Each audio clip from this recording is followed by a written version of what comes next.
There's a new term making waves in the business world, and you're going to hear it a lot more: double materiality. Now, I know it sounds a little complex, but trust me, it's a total game changer for how companies think about their impact on the world. Today, we're going to break down what it is, why it matters, and how it's turning what looks like a simple EU compliance role into a real competitive edge. Okay, let's get into it. For this explainer, we're digging into an analysis from the Pierce Sustainability Consulting Group. These are the folks who really specialize in helping companies get a handle on this new landscape. So why all the buzz right now? Well, it comes down to this number. Around 50,000 companies are suddenly required to provide super detailed sustainability reports. And this isn't just some minor update to the rules, This is a massive seismic shift. And the engine behind this huge change is the EU's Corporate Sustainability Reporting Directive, or as everyone calls it, the CSRD. This is the new mandate that's setting all the rules. And it requires companies to use a really detailed new framework called the European Sustainability Reporting Standards, or ESRS. Put them together, and they have literally rewritten the playbook on corporate transparency. This slide really gets to the heart of it. For decades, when we talked about materiality, we meant one thing: what affects your company's bottom line? What do your investors care about? The CSRD completely flips that script. It's no longer just about how the world impacts your company. It's also about how your company impacts the world. So, this brings us right to the core concept. Let's really decode what double materiality actually means. At its heart, it's actually pretty simple. It's a principle that forces companies to look at sustainability through two different lenses at the exact same time.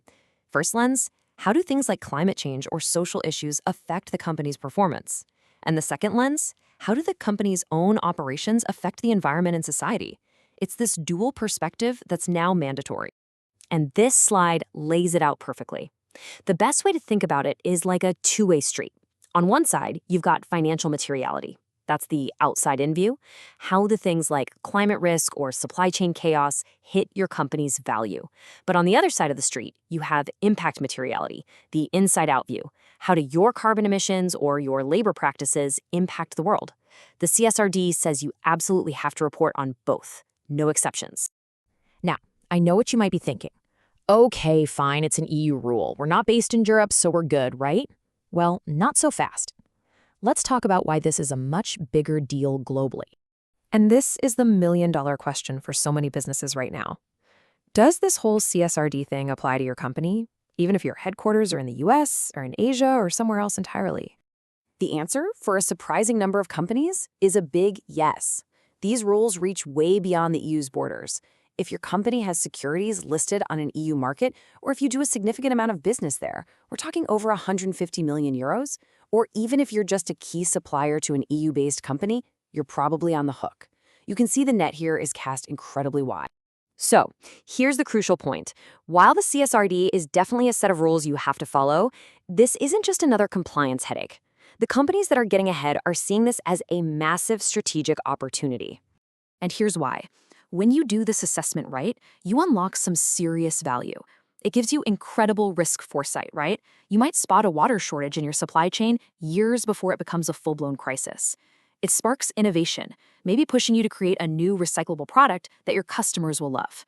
It also, naturally, boosts your engagement with stakeholders and can even open up doors to new capital from investors focused on ESG. Okay, so we get it. It's important, and it can be really valuable. But how do you actually do it? Let's walk through a practical roadmap for how this whole thing comes together. The whole process follows a really logical 6-step flow. First, you start really wide, just identifying every possible environmental, social, or governance topic that could be relevant to your business. Then, you start to narrow things down, defining clear criteria for what's truly material. Step 3 is absolutely critical. You have to talk to your stakeholders, your employees, your investors, your customers, to get their input. From there, you connect all those ESG factors to real financial risks, you prioritize what matters most, and then, and this is key, you actually build those findings into your core business strategy. It's a whole cycle of discovery, analysis, and then integration. Of course, it's not always a walk in the park. You're going to run into challenges. Maybe your departments don't talk to each other, or your data's all over the place. But for every common problem, there's a practical solution. The biggest one, creating a cross-departmental task force to break down those silos.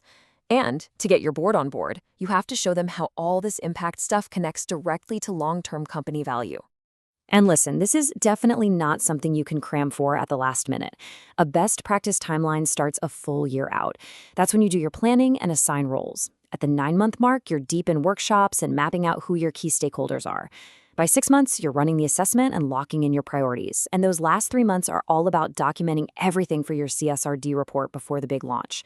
Seriously, planning is everything here. So as we wrap this up, I really want to reframe this whole conversation. It's all about making a strategic shift from seeing this as just another tedious obligation to seeing it as a genuine, game-changing opportunity. This quote from the Peer Sustainability Analysis just says it all, doesn't it? Double materiality is more than a reporting requirement. It's a strategic tool for long-term value creation. That right there is the big takeaway. Because when you really embrace this shift, you're not just complying with a rule, you are literally future-proofing your business against huge disruptions. You're building deeper, more meaningful trust with your investors and your customers. You're even making it easier to get things like sustainability-linked financing. In short, you're positioning your company to be a leader, not a follower. So that really leaves us with one final question for you to think about. As this new era of transparency really takes hold, is your company just going to check a box to stay out of trouble? Or is it going to seize this opportunity to build a stronger, more resilient, and more valuable future?